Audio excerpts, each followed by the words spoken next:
Buenas noches, Cynthia and everybody. Cynthia, I'm the State Public Policy Chair for AUW of Oregon, and we are delighted to have you. I'm sure I don't tell you anything when I say, wow, we certainly have been aware of the community that you represent. We don't know as much as we should. And this meeting tonight is an effort for us to engage, to learn. And in that regard, we're delighted to meet you. My pronouns are she, her, ella. And Cynthia Ramirez is the Advocacy Organizer of PCUN, which is Pineros y Campesinos Unidos del Noroeste. Which is essentially farm workers and Latinx working families united. Cynthia was born and raised in Salem to parents from, I don't know how to pronounce this, Michoacan and Oaxaca, Mexico.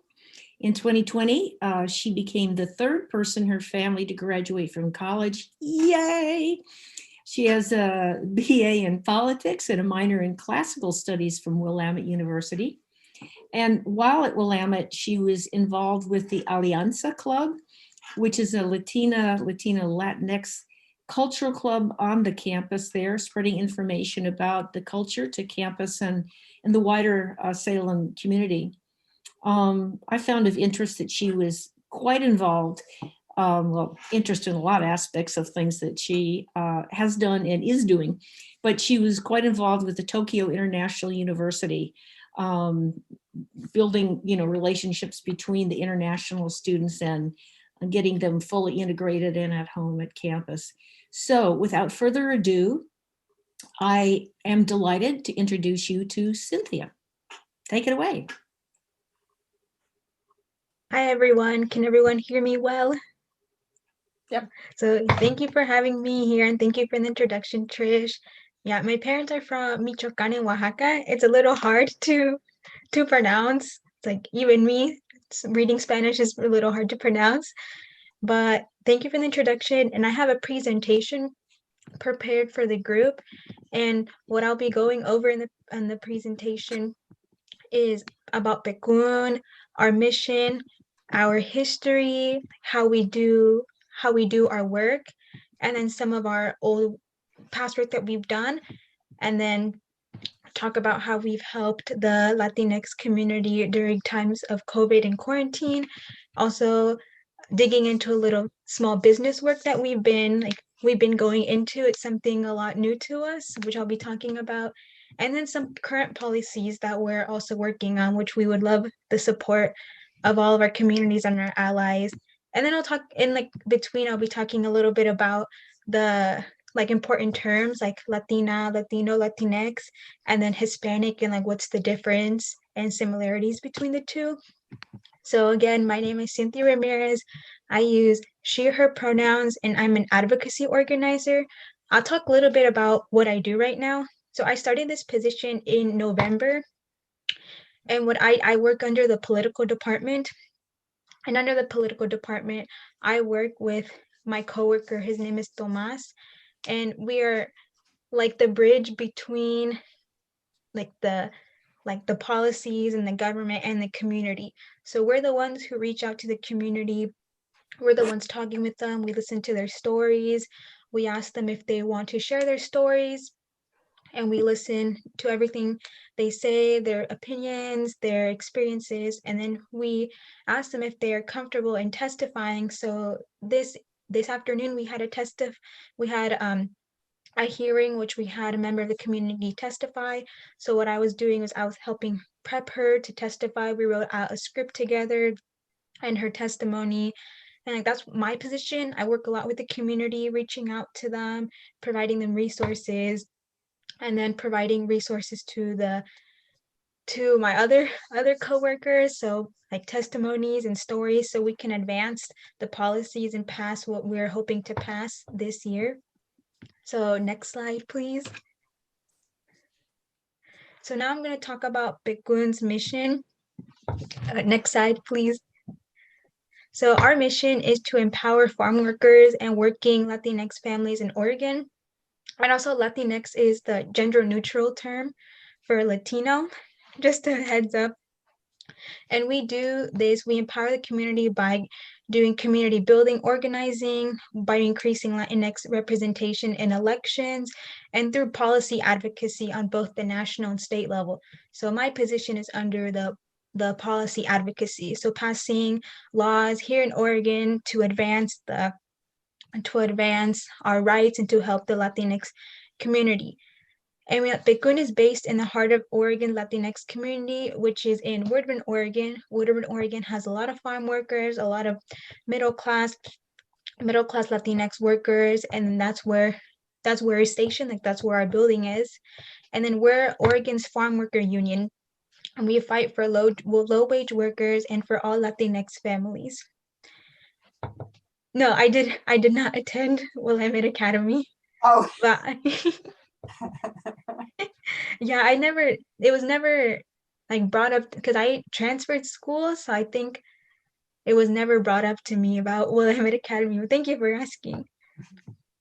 So at PCUN, we envision an Oregon where all farm workers and Latinx working families are empowered, and that we have a say in the decision making, and that decisions that greatly affect them, because we realize that a big problem is with policymakers is that they don't take like the Latinx voice into consideration. They always make decisions without thinking of how it'll impact our community. And that's why where my work is really important in reaching out to community members and sharing their stories and then testifying. So then our voices are heard and so representatives can hear us as well, because they don't take us into consideration. They don't think about us. So that's why it's really important here at PCUN to empower the voices, to empower the movement. And we are based in Woodburn, Oregon. So it's like 20 minutes from the capital, which is Salem. And I live in Salem. I don't live in Woodburn, but I travel back and forth. And then that's a picture that we have at PCUN, which I will talk a little bit about later, about Teresa Alonso Leon, one of our great representatives in Oregon. So next slide, please. And now I'm going to talk about our theory of change and how we do our organizing, our base building, and then how we make change in Oregon. So next, please. So we have year-round outreach at PCUN, and we have like multiple departments. So as I said, mine is the political department, and then we have a department called Healthy Workplaces, which is a little more closer to community than I am. They provide physical resources to the community, such as if they need food, water, and especially now like PPE, like masks and hand sanitizers. And then we have like other departments as well, like communications department. But the thing is, we all have in common is that we're all reaching out to community members. We all want community members to become involved with PCUN, to utilize their resources. So that's why we always do year-round outreach. We make new contacts each year by doing a lot of phone banking and text banking. And before COVID, some of our workers would go in person to like farms and out in the fields to make that connection, to get them to know about PCUN. So we're really focused on community outreach and building a strong base and a foundation for PCUN. And we're deeply rooted in cultural connections, and that's really important to us. And then we move on to like grassroots politics and advocacy. So we're part of PCUN is a part of a lot of coalitions in Oregon. We are a political organization. So we do advocate for progress. We're very pro farm worker, pro working families, pro immigrant, and we want to pass these policies at the state and the federal level. So that's where my work comes in. So I do that community outreach, so then I can get community members more involved and for them to become confident and to become a part of more like the legislative political process. So then we can move policies forward that we want to pass. And PCUN in Spanish stands for Pineros y Campesinos Unidos del Noroeste. And in English, it's farm workers and working Latinx families. So we're a farm workers union. So that's the shorter version of it. And then we really believe in organizing. So people-powered movements, like we represent the people. We don't want to speak for the farm workers and working class. We want them to speak up, and we empower them to speak up by supporting them. So we organize a lot around elections. We've had a lot of successes the past couple of years, which was really great. And we want to empower workers in the workplaces. So we organize with all the tools that are available to us. So we have a union. We are a C3 and C4 organization, and we have a PAC. Those were explained to me. They're still a little bit confusing to me, but I just know that we're allowed to be political in PCUN. So next slide, thank you. So we know that a lot of the work that we do is very intersectional farm workers, worker rights, immigrant rights, gender justice, environmental justice, and racial justice. They all intersect. They don't intersect with each other. So we have to make sure to think about all of these aspects when we are working with the community. And it's important that others know as well that everything is connected, which is really important. So next slide, please. I'm going to talk about our history. So PCUN was founded in 1985, I'm sorry, 1985 officially. However, before 1985, there were definitely like small groups of people organizing and fighting for their rights, but it was officially founded in 1985. I'm sorry. And PCUN's fundamental goal is to empower farm workers to understand and to take action against systematic exploitation and all of its effects. So we started off fighting for better working and living conditions. And the picture that you see, that's actually what Woodburn, Oregon used to look like. So you can see from the pictures, those are inhumane living conditions, or they're not adequate, especially because a lot of farm workers do live in like shared housing. They live where they work. So you can see those pictures, like that is not humane, and their rights are being violated as farm workers. So 80 farm workers started PCUN to fight against exploitation at work and the effects that come with that.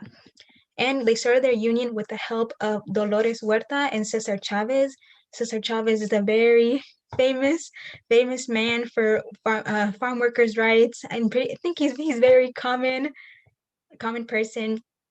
Personally, I don't know a lot about, like, very, very in detail about Cesar Chavez. I just know he was a big person in the movement for farm workers' rights. So that was really cool that Cesar Chavez, a very public figure, actually went to Oregon to help start PCUN and to help build us up.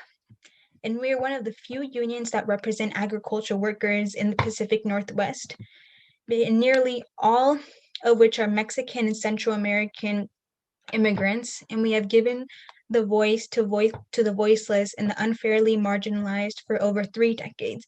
So since 1985, PCUN has advocated for Oregon farm workers and working Latinx families. We work tirelessly to empower these communities and to understand and take action against systematic exploitation.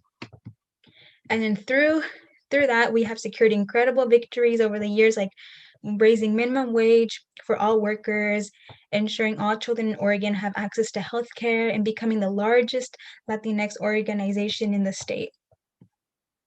And then, but every single day it brings up, we have urgent political or cultural challenges to address. And each new challenge really highlights how critical our advocacy and organizing work is, and how critical an organization like PCUN is. So next, I want to talk about our work to see like successes that we've had. So first, I'm going to talk about policy campaigns and electoral organizing that we've done. So next slide, please. So with policy campaigns, we recently passed, I believe in 2018, 2018 recently helped pass driver's license for all. So driver's license for all is a policy that allows undocumented folks to get their driver's license. So now I can talk about it, the history of it a little bit. So 8 years ago, there were two ballot measures. There were 8 years ago, I believe that they voted against this type of bill. So a lot of people in Oregon voted no, like we do not want undocumented folks to have access to driver's license. So it's been a 8-year battle in the running to pass this policy, and we've had, and over years, more and more people became supporting the measure.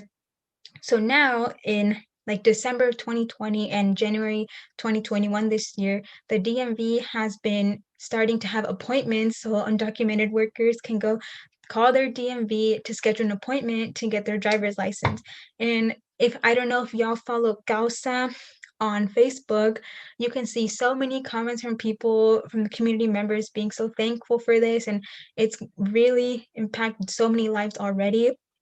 Having the access to a driver's license, they're not afraid to be behind the wheel anymore, because there's always like that sense of being afraid and being nervous, especially driving without a license. You always have to be extra cautious, but now there's not that worry anymore, because we were able to help pass this campaign. So I believe next year they're actually going to receive their physical license, because this year is only for the appointments, like the knowledge appointment and the driving portion, except for I don't think they're doing the driving portion right now because of COVID, but a lot of people have already passed their knowledge test, which is really great. And another campaign that PCUN worked on a lot, I remember over the summer before I was part of the team, was to phase out chlorpyrifos, which is a very, very dangerous pesticide. So chlorpyrifos causes a lot of health problems to farm workers. And it's not just a one-time thing, it's a long-term health problem, because it's a neurotoxic pesticide that farm workers have to use, and it's also in food that we eat as well. So a lot of farm workers reported feeling sick, and when they feel sick, they have to lose work, and losing work means losing wages. So it really affects them. And I know that over the summer, they're collecting a lot of testimony from farm workers who got sick from the use of chlorpyrifos.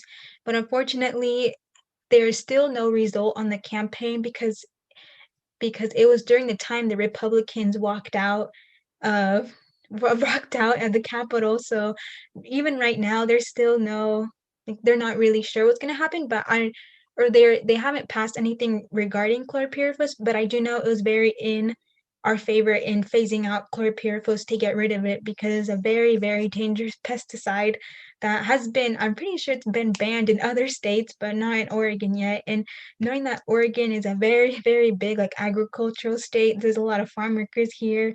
It's very important that we think about their safety and about their health as well, because if they are not unhealthy, they can't work, they can't afford going to the hospital, or they don't want to go to the hospital out of fear of immigration and just the costs as well. So next slide, please. So now I'm going to talk about electoral organizing. So Woodburn's representative is now Teresa Alonso Leon. So in 2016, PCUN led a huge campaign to elect Teresa Alonso Leon, who is an indigenous woman from Mexico. I am not sure about bees, but I'm assuming since bees are a lot smaller, it would do a lot of harm to the bees as well. But I'm not really sure about the effects chlorpyrifos has to bees, but thank you for asking. So with Teresa Alonso Leon, Woodburn has a large Latinx population. However, there was not a Latinx person representing all of those people. So it's really important to elect Teresa Alonso Leon, who is an indigenous woman from Mexico. She is so great. She's helped PCUN a lot, supporting a lot of our campaigns and our policies. And she made history as the first Indigenous immigrant state representative in Oregon's history. So with the driver's license for all, Teresa Alonso Leon helped so much with passing driver's license for all. She is our biggest champion at PCUN. Like she is so great. I'm so happy that she was elected again the last year in November. She was reelected, which is really amazing because we're going to continue doing the work, helping and improving the lives of our Latinx community. And also with the Woodburn School Board. So this, as I said, Woodburn is has a very large Latinx population. So, and we want people who look like us to represent us. So I know PCUN worked a lot on electing people to the school board. I don't have a lot of knowledge on that because I wasn't on the team, but I do know now that PCUN is working very hard on electing more people of color to the Salem School Board. So I have a little more information on that. They're electing 3 people of color and one of our allies who her name is Ashley Cunningham, and she's very great too. So that's what we work on a lot, like our electoral organizing. That's would be another department. So they work on that too. They do a lot of phone banking. I was on that team in the summer helping with the 2020 election. So what we would do is we would phone bank to educate people on candidates. We would give them information on candidates, give them information on bills, especially because the voting sheet itself is in English. So a lot of our community didn't know how to fill it out, especially like bubbling in the letters or bubbling in the circles or the squares. So we had to help them a lot with, we did a lot of ballot assistance and then giving them information on bills that were on it as well. And so that's what we did. That's what I did there I was in the electoral team before, and it was really fun phone banking and connecting with these people. And that's also a way that we were building our community. So we made a lot more contacts because we use a system to call people. So we're able to build our base more and do that work as well. So that's with electoral organizing. And then now I'm going to talk about the impacts of COVID that I have had on the Latinx population and what PCUN did to help with that. Thank you.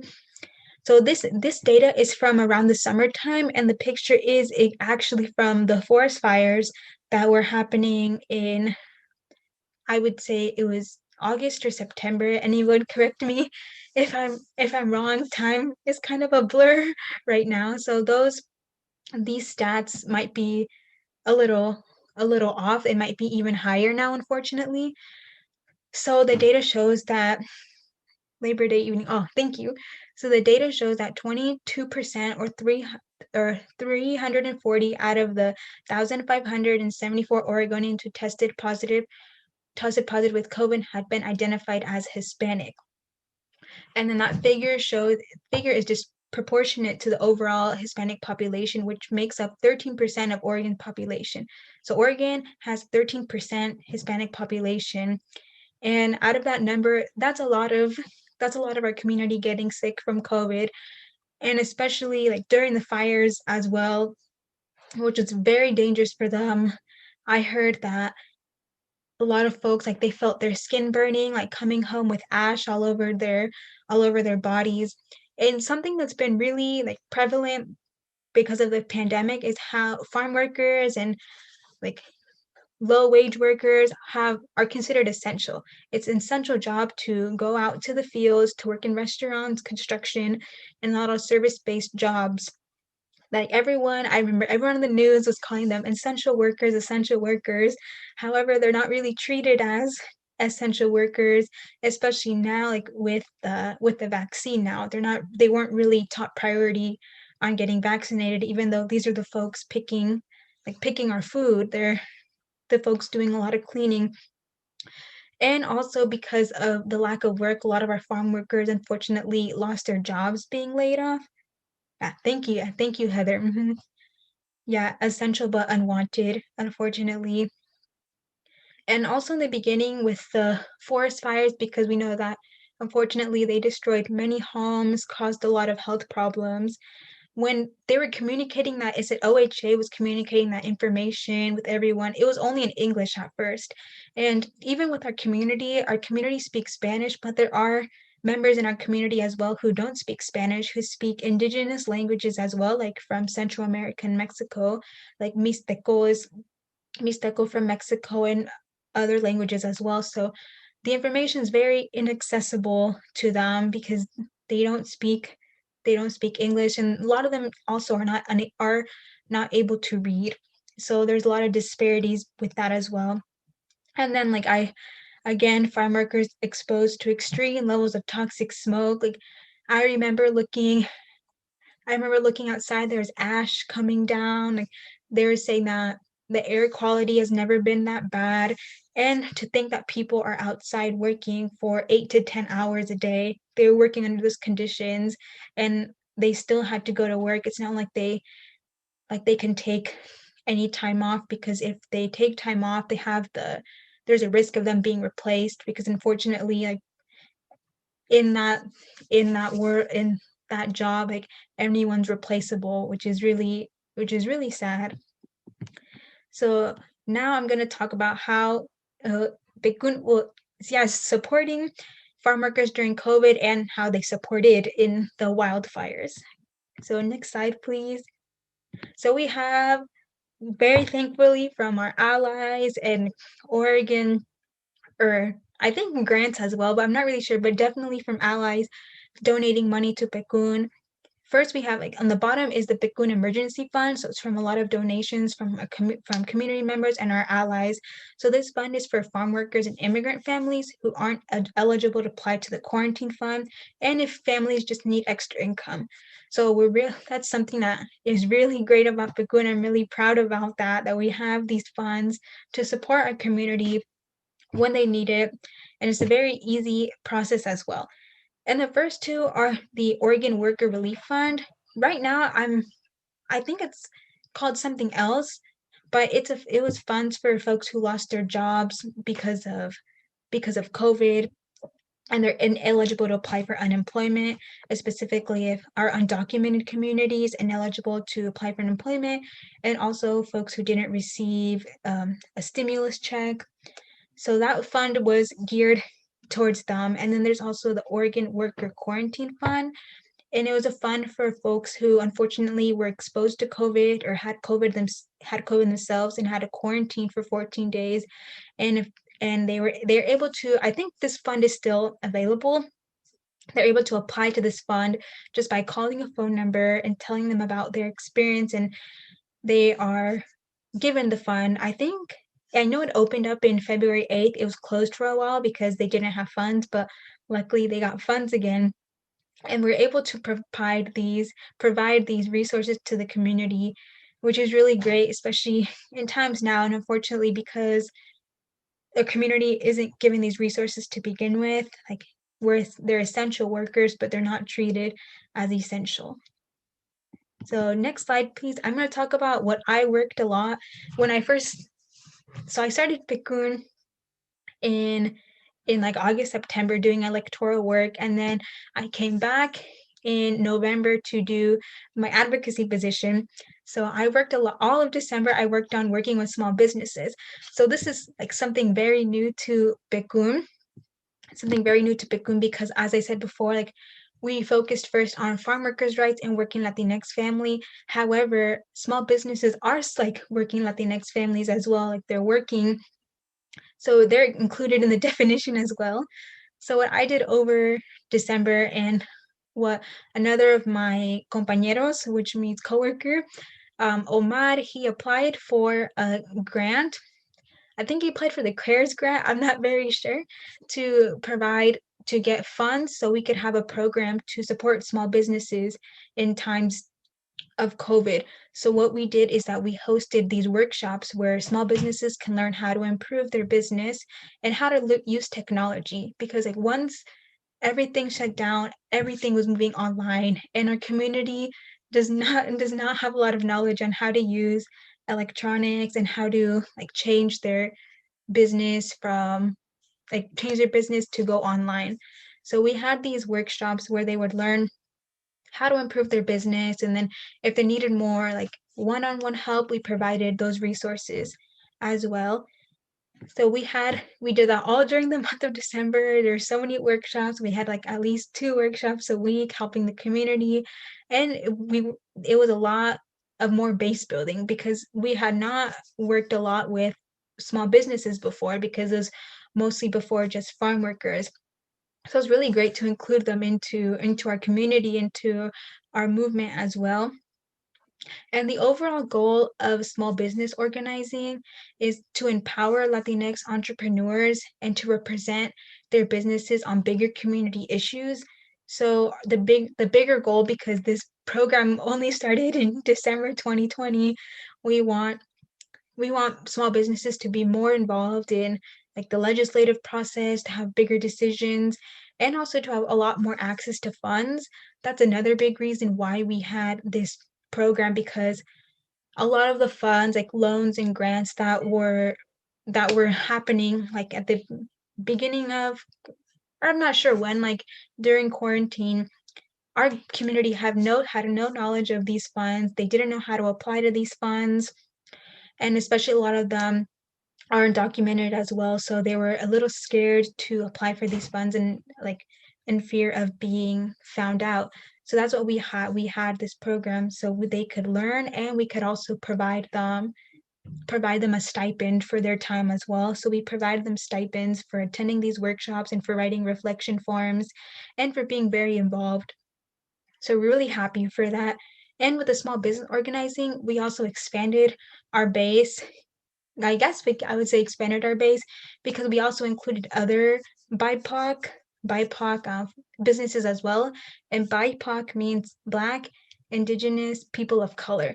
So we're inviting the Black community to join us, the Asian community, and we're really happy that they're part of, like they know about PCUN and they're really supportive of us now as well. So next slide, please. I'm going to talk about the I put important terms to know, like the difference between Latino, Latina, Latinx, and Hispanic. And I also included a little graphic. So, and these are my definitions as well. This is how I understand it the most.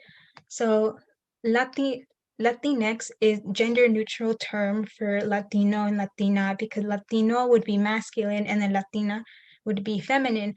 And also Latine is another version of gender neutral term as well.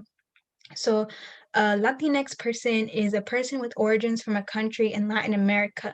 So it refers to geography only.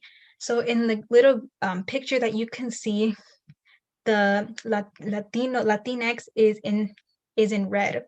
So you can see on the left side, like there's countries like Brazil, Haiti, Suriname, Guyana, and French Guinea, I think. I'm not sure if I'm pronouncing them correctly. So those countries, although like their language is not Spanish, their primary language is not Spanish. For example, Brazil, they speak Portuguese. That's their dominant language, which then goes to Hispanic. So Hispanic is a person who descends from a Spanish-speaking country. So it refers more to language. So as you can see in the blue, on the right side is Spain, because Spain speaks Spanish. And then in the middle is the countries that share both. So they're a Spanish-speaking country and they're in Latin America. So it's really important to point out that, like, while we all think, like a lot of people don't think that Haitians would be Latinx, but they are. They're connected to the Dominican Republic. It's really important to remember that. And that also there's Black Latinx, Asian Latinx, like white Latinx, like Latinx is very, it's not technically a race. Any race can be Latinx if you're a person from Latin America. But it's also really important to point out that Spain is only Hispanic because they're in Europe. They're very far away from us, and it's not in the geography of Latin America. So that's the difference between the two. And it's really important to note that, because there's those in the left side, there's those countries like Suriname, and like when a lot of people see them, they see Black folks living there, and they automatically assume that they're not Latinx, but they are Latinx because they're in the geography of Latin America. So it's really important to include them as well, especially like when we're talking about immigration as well. There's a lot of Haitian immigrants, and I feel people don't know where Haiti is, and Haiti's in Latin America. It's in the Caribbean. So it's really important to think about them too. Like we always think that immigration problems are like Latinx problems, but we need to also remember who is Latinx, and it's really important to remember those countries. And then I'm gonna go by, I only have a couple slides left. I'm gonna go by really fast on some of the policies that we're currently working on, if y'all are interested. So next slide, please. So right now we're working on a policy, it's called Just Enforcement Act. We actually had a hearing today about this, and it's a lot of text, but Just Enforcement Act, if y'all know OSHA and Bully, they like work with workers. It's a little confusing to me, but I know that OSHA is more like focused on like sanitary, like the sanitation of a workplace, like health regulations, and then Bully is like more focused on things such as like wage theft and like issues around that. The Bureau of Labor and Industries. Thank you, Trish. So what we notice is that a lot of our workers do suffer from abuses at their jobs, whether that be harassment, physical or verbal harassment, wage theft, like hour theft, like they work in unsanitary conditions. A lot of like, workers are really afraid to report that because they're afraid that OSHA and Bully, like there will be no justice. So for example, we want to create we have a policy that we're proposing that organizations like us, like PCUN, a community organization, is more involved with the process of submitting a claim towards employer. So for example, if an employee says that his or her or their employer is like stealing their wages, in the original process, they would go through OSHA and Bully, but OSHA and Bully don't have the capacity to be everywhere at once with how many complaints are being sent to them. And a lot of the times, the companies that are the employees complaining against, they get away with breaking the law. There's no justice, no change, and sometimes they're just like they just have to pay like a fee, and the fee doesn't really change anything. It doesn't change the work environment.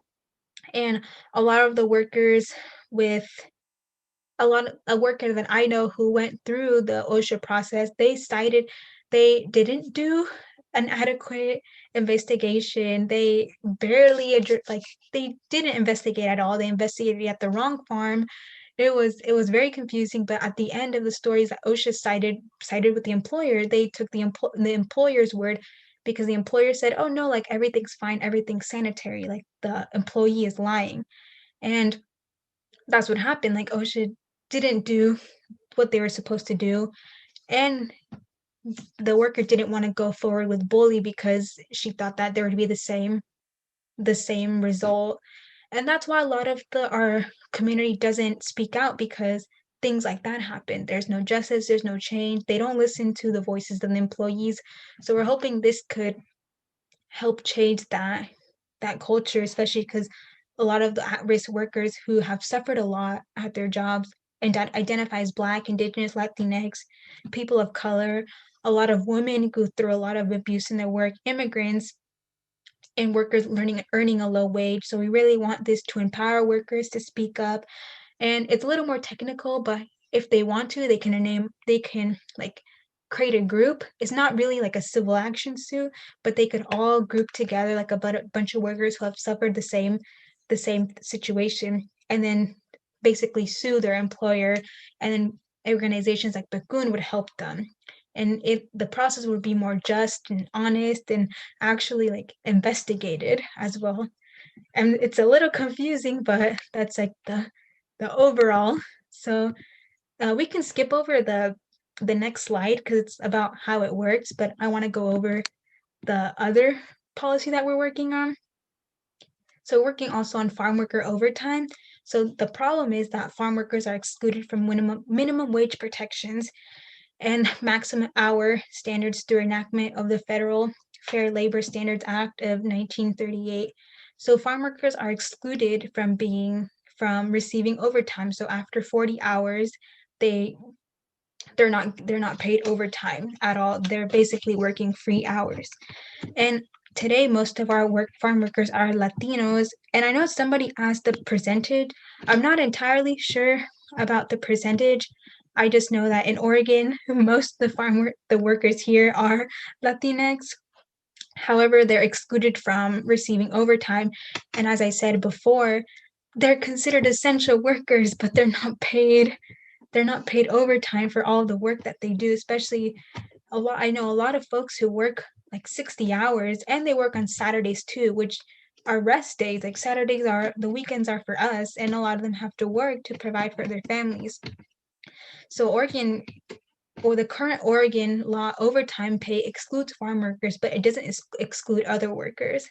Although farm workers do one of the harshest jobs in agriculture history, especially under climate change over the summer with the forest fires, and then just 2 weeks ago, last week, with the freezing cold weathers that we had in Oregon. So it's really important that we really fight to pass this law because Oregon is a big agriculture state.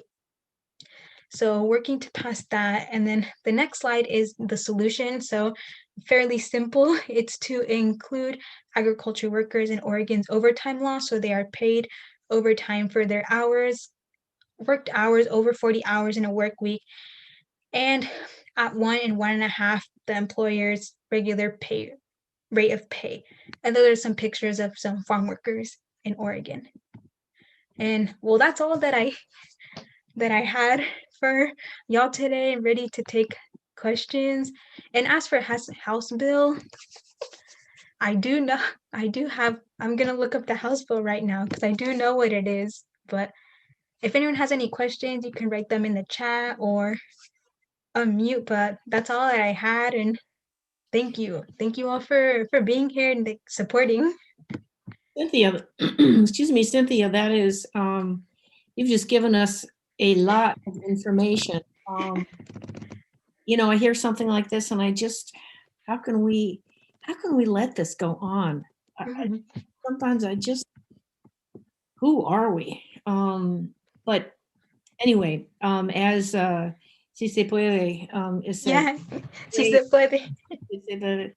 One of the things, what do you think we can do to engage? In other words, it's like we don't want to kind of come in and say, oh, I'll be frank, we white women, we have the answers. We want to engage. What can we do to help? What can we how can we foster the goals of PCUN? Right, thank you for that question. I would say to keep up with this on social media. So I can paste our Facebook page. So just by liking that Facebook page, you'll be informed of the work that we're doing. And sooner, I would say in the couple of weeks to come, we're going to be having like opportunities for allies to be involved. So like creating petitions so y'all could sign. We're going to do this. I'm going to try to explain it. Like do this kind of advocacy page thing. So if you sign up, it like sends emails to our representatives. So like that's a very like simple way and like very easy way to help because it basically spams their emails like support House bill like this, like support House bill that. So signing up for that when we make one, and then signing up for our newsletter as well, which I can look up right now on our website. So I think that's like something very like, it seems very simple, but it's gonna help a lot, especially we're gonna be spamming these representatives to support our bills. And we do have some events that we're gonna a plan that are called lobby days. So even just showing up, because I think they're all going to be over Zoom, for the whole session, even just showing up, like there's power in numbers to show that we have a lot of these allies on our side, that they support us. But I would say, yeah, keeping up with our social media would be very helpful, because then they're like other departments as well, like they post opportunities to be involved, and like opportunities to donate, like to help expand our funds, to fund more people as well, more of our farm working community. So that's what I would say. And then spread the message as well, and educate everyone, because I also didn't know about a lot what was happening in Oregon. Like I knew, but I didn't know. So after like working with the PCUN and getting presentations from them as well, there's a lot of power in education as well, like educating friends, like giving them facts, and I think that helps a lot. Um, how would you assess the housing issue as it relates to this community? The housing issue, I know that like in Oregon, a lot of farm workers live in like they live in shared housing. So like where they are working is where they are housed. And I'm not really sure about that.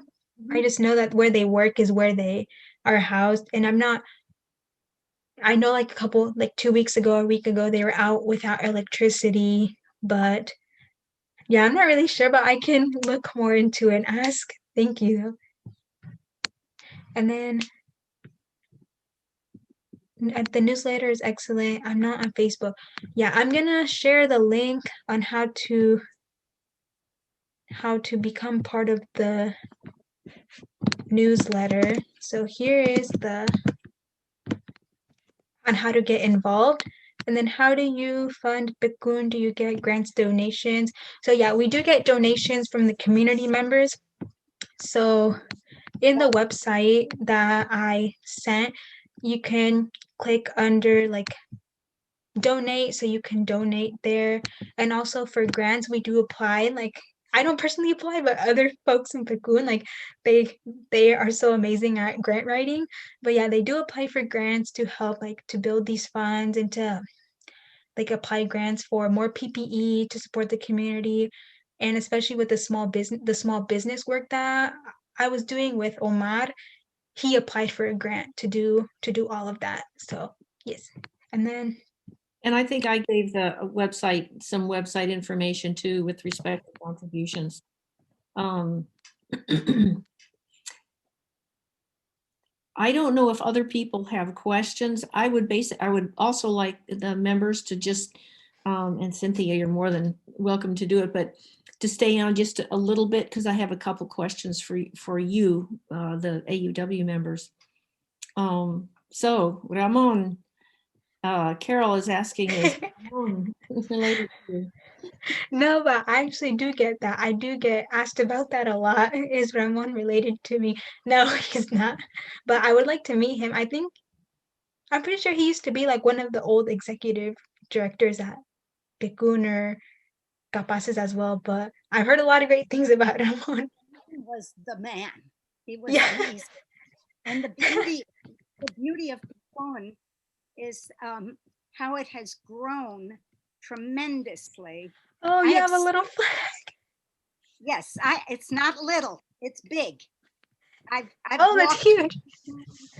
in marches with Rural Organizing Project and PCUN. Marcy Westerling and Ramon Ramirez were very tight. And we slept in that room with that fabulous mural on the floor, because we had sessions there, weekends there. And the beauty is that PCUN has grown, and people like Cynthia, her age and her passion and intelligence and articulateness is who is running PCUN, including their radio station. It's just one of the most inspiring groups that I've watched over these many years. And so thank you so much for being here, and thanks to AARP for wisely linking up. Yeah, thank you so much too for always supporting us. And oh my gosh, the flag is really cute. Thank you so much. Mary Oh. Pat, you have your hand up. You're on mute, Pat. Okay. Just a couple things. One is a comment, one is a question. I think probably all of us here know in a sense, not know personally, Cesar Chavez. And because I think we all remember very well when he was doing his organizing in California. And I think probably most of us didn't eat lettuce for a lot of years because that was part of the boycott. So he was a hero, I think, to many of us for the fight that he waged on behalf of farm workers. But I have a question. I want to ask this in a way that doesn't give the wrong impression. I could care less how many are documented or not documented. So that's not an issue for me. But to the extent that perhaps not many or a larger proportion are undocumented, does that create a problem for you in your lobbying? Oh, it does create, I would say that there are like when I'm looking for people to testify and to speak up about experiences that they've had in and their works, they don't want to speak up in fear of being found out, their status being found out. So I would say it's hard, but we also are very understanding. Like we want to protect that. We want to protect the community as well. That's why we also have opportunities or like the opportunity for them to stay anonymous because we really understand that risk. And that's it's a really big issue because a lot of the undocumented community, they're mostly because employers, like they do know that they're undocumented, they're treated far worse than people who are because so there's nothing like they can do. Like they always like threaten them with like outing them, like deportation. It's really rough to think that our community is going through that. They're being threatened because their employers know their migrant status. So it's hard to think about that too. And like that's why we have like those funds that are specifically for undocumented folks, and also with the driver's license for all, like it's for them as well. And the ID, it doesn't show their migrant status because that's how they wrote the language to make sure that they're not being put in danger. But yeah, it's really sad to think about that. Thank you for the question. All right. Wow. Great questions. Great presentation. Muchas gracias. Sí, de nada. You feel free to exit the stage. I'm just going to be doing some housekeeping things, but and I'm going to make sure and tell Raina that you did great. So excuse me, best of luck, and I'll take a look at 2358 and see if I can't whip some testimony up. Yeah, some testimony in favor. I'm including my email in case y'all have questions in the future. So that's my email. And then like if you need me to send you the links again to the Facebook group and our website, or need help like navigating it, let me know. And again, thank you for inviting me. And I'm really happy that all of you are really engaged and like wanting to learn more about the community. That makes me really, really happy, especially during these times. And also I wanted to say, Marian, I like your background. I know that the Virgin Mary is a very big figure in Latinx culture. Thank you. I know. Thank you, Cynthia, so much. Yeah, thank you, Awesome. everybody. Yeah. Have a good night and a good weekend. Bye. Thank you so much. Okay, guys, I just wanted to, there are a couple things. Firstly, looks like we're going to have a virtual lobby day. It's March 18th. I still haven't completed the the panel, but I know we're going to have Representative Karen Power and actually her legislative aide, who's been around for a while, speak to us. And we're really going to try to get an idea about, why do bills make it and why don't they? And how do you navigate that? Plus, I'm sure she'll talk about her, a number of the bills. She's very active in the environmental area. And of course, she's our champion for the corporate board diversity bill. That's our priority. So March 18th. Also, Pat Squire. Is it April 18th? That is the April 18th is our annual meeting. And this year it's going to be a little different than it was last year. It's going to be much shorter. And we're going to have a keynote speaker. Trish and I have talked about this, and Trish has contacted Jessica Vega Peterson, the Multnomah County Commissioner and former legislator, who was really responsible for the coalition that managed to pass the Multnomah County Preschool for All. And I know that we all realize that that's an important aspect of AAUW's advocacy, and it's rather astonishing, I think, that she managed to get it passed in this time frame. But anyway, she will be our keynote speaker, and then we will have a business meeting that will go like this and will be fun. So, and then Tuesday night, the 20th, will be a short celebration of some accomplishments, and one of our AAUW fellow speakers, who is a young woman from Peru who's at Portland State, and she's going to be really fun to talk with. So those two things are coming up. And then also on March, we just got this settled, March 21st, Pat, is it March 21st? 21st at 2 p.m. We are going to have a town hall meeting with Julia Brown, who is the board chair of AAUW in Washington, D.C. Julia is going to talk to us a little bit about what it's like to be on the board, how the board functions. But the major part of the conversation is, once again, AAUW is proposing a bylaw change to encourage other people to be able to join AAUW. So to eliminate the degree requirement. It's controversial. I think many people have come around to the idea that it's actually a really good idea, but Julia is going to talk about it and we're going to be able to ask her questions. So again, that is Sunday, March 21st, and we'll get the word out to you about it. It'll be at 2 o'clock for 1 hour. So that's what's coming up. So Pat, hopefully it's okay for me to, I didn't pre-plan this, but I hope it was okay for me to ask you to talk about all that. Of course, yeah. And, you know, coming up in March and April, Lobby Day, I hope we can all participate. I think it'll be interesting to do it virtually, but just as educational. Great. So thanks, Trish. And thanks for this great program. She was awesome. I can't believe what a young woman has accomplished and how articulate and passionate she is. Oh, Great. is she amazing or what? I totally, Yeah. I think everyone can agree with that. A couple of other things.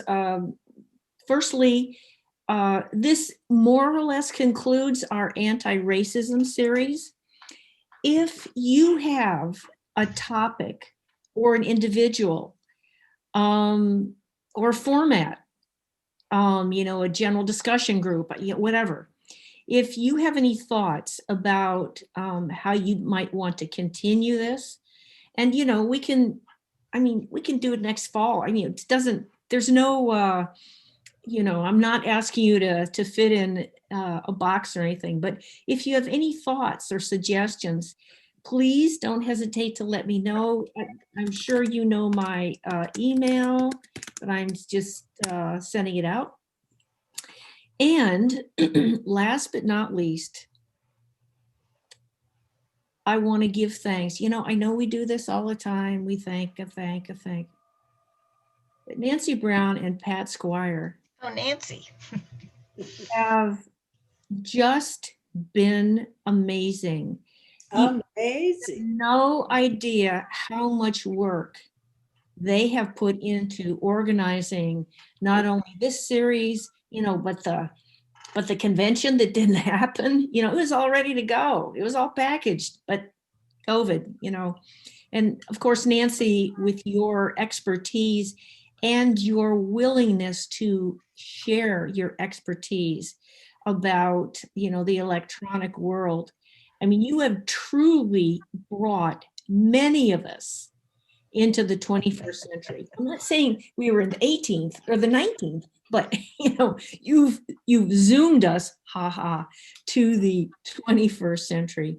So heartfelt thanks to you guys. Heartfelt thanks to everyone who has participated in this process and program.